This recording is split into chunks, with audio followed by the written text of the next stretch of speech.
Mrs. Miller's third grade news contains some extra help for IREAD-3 for next week. On Tuesday of this past week, Mrs. Williams, our school principal, joined us for a live session, and she pretended to be the student while I pretended to be her teacher and gave her the directions on how to take IREAD-3. So if you click the link on my newsletter from here, it takes you directly to that video.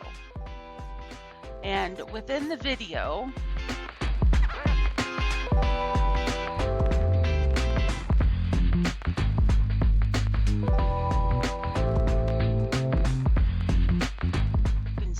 Mrs. Williams is taking some of the exact type of questions that you'll see on the IREAD-3. Then she does the second part, which is more like reading passages. And notice what she does. She sees the passage and then she skips past the passage and reads the questions first. So that's one recording that's available on my newsletter. If you scroll down just a little bit more, you'll notice that there are some pictures with common prefixes and common suffixes. Here are some practice links that take you to a website that's kind of just like taking the IREAD-3. If you are like me and you want to be extra prepared, feel free to give these a try. They're not for homework, but they're for kiddos who are really wanting to be as prepared as they can. So, as a reminder, IREAD-3 in-person testing takes place next week. Monday, we'll have classes normal.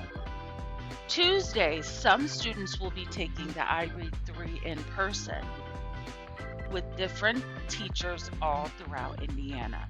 Should have received emails and texts and a confirmation call this week from the teacher that you'll be with.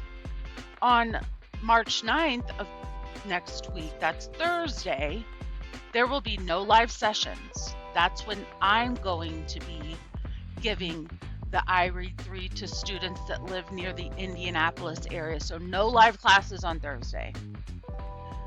But if you do have to test on Tuesday or Friday on a day that I'm having live classes, those are going to be excused, okay? So no worries if you can't make it to that, because the IREAD-3 in person is the most important thing next week, which is why I have taken some ELA assignments away for next week. So no spelling words next week. We'll still have maybe a little bit of IREAD-3 practice, and our reading passage, which is all about spaghetti for everyone. So just keep in mind, kiddos, that next week when you take this test does not assess what makes each one of you special and unique. The people who create and score this test do not know each of you. And your families and friends and your teachers, they do not know if you speak 2 languages or if you love to sing and draw. They have not seen your natural talents or know your favorite hobbies. They do not know that your friends can count on you to be there for them, that your laughter and nice comments can brighten the darkest days, or that your face can turn a little red when you feel shy. They do not know that you may play sports or like to go on long hikes or bike rides. They do not know that you wonder about the future or help a sibling after school. They do not know that each of you are kind, trustworthy, and thoughtful, and every day you try to be your absolute best. There are many ways of being smart. You are smart. You are enough. And you can do this. So while you're preparing to take this IREAD-3 test, remember there's no way to test all of the amazing and awesome things that make you, you. I believe in you, from Mrs. Miller. So I just want to give you a little bit of encouragement that this test isn't the whole world. If you pass the first time, great. If you do not pass the first time, you'll take it again, okay?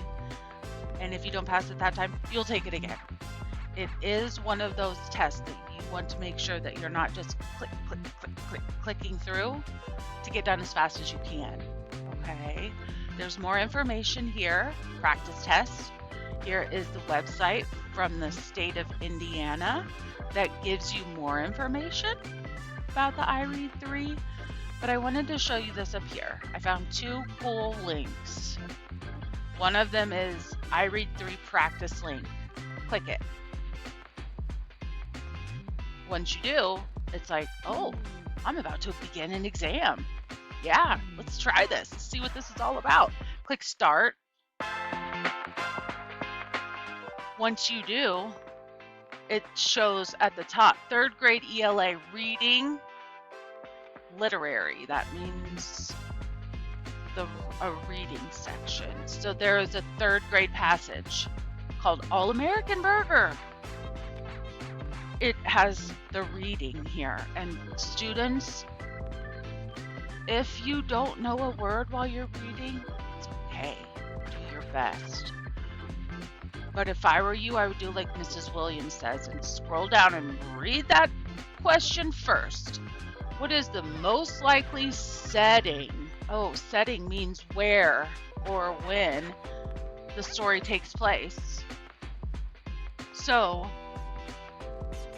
now I'll know what to look for while I'm reading. I come in peace, said the 7-foot-tall green thing with the giant head as he walked through the door and up to the counter. That's good to know, I said, and I meant it. When most customers come to the counter, I'm supposed to ask, may I take your order? Somehow, though, that seemed a little silly right now. If you don't mind me asking, I said, where did you come from? The green guy leaned over the counter. My heart raced like a supersonic train. He put his huge hand on my shoulder. I would have started running, but my feet felt like they were glued to the ground. I am from the planet said the green guy. His ship was sitting right outside the window, still smoking and beeping and blipping from the long voyage over the vast unknown. So when I asked him where he was from, I should have known that he wasn't going to say Texas. What do you want? I asked, knowing that this was a much better question. I hear your All-American Burger is the best in the universe. I wanted to see for myself. The green guy said with what I think was a smile. Our radio commercials did say that our All-American Burger was the best in the universe. At that moment, I felt like that might be false advertising. However, it was clear that the giant green guy wanted. May I take your order? I finally asked. A half hour later, he was wiping ketchup off his giant mouth with our tiny napkins. Not bad, he said, as he walked out the door and onto his ship. There was a flash and a rumble. The question asked, what is the most likely setting? That means where do you think the passage happened? Did it happen A, at the All-American Burger Diner, B, the planet of I know I'm not pronouncing that right, but I don't speak alien, the state of Texas, or the far reaches of outer space. Where does the passage happen? It might be Texas, because it talks about Texas. I know it's not on the planet where the alien's from, because, well, he went up to the counter. This first line right here says, "Come in peace," said the 7-foot-tall green thing with the giant head as he walked through the door and up to the counter. So while this might happen in Texas, I know that if you're a worker, then you would talk about your customers coming to the counter. My best guess is this happened at the All-American Diner. As you can see, there are more questions. Let's go to question 2. Same passage, different questions. Place into the checkout bin the book that highlights the genre where the above passage would most likely occur. Let's see. Genre means what kind of passage that was. Was it poetry? No. Was it science fiction? Kind of sounded like it. Was it a classic fairy tale like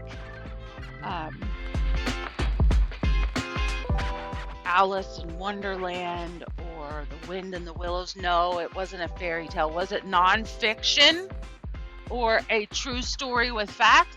I'm going to go with science fiction story. Next. Same passage. This time it's saying highlight the line in the passage below where the giant green guy tells the narrator why he is visiting.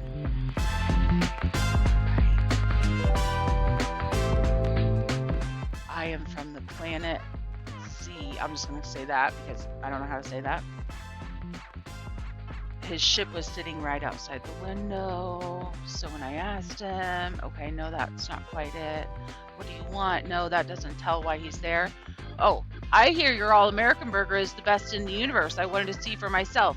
Does that explain why the big giant green guy is there? Because he wants to try the All-American burger? I think so. So I'm going to click on that to highlight it. Question 4. Choose the correct passage from the drop-down menu that could mean the same as this sentence from the above passage. His ship was sitting right outside the window, still smoking and beeping and blipping from the long voyage over the vast unknown. His ship was sitting right outside the window, still smoking and beeping and blipping from the long voyage. Which one of these makes sense? From All-American Burger to the planet Z, across the country. I know you can't see this very last question, so I'm going to move this up a little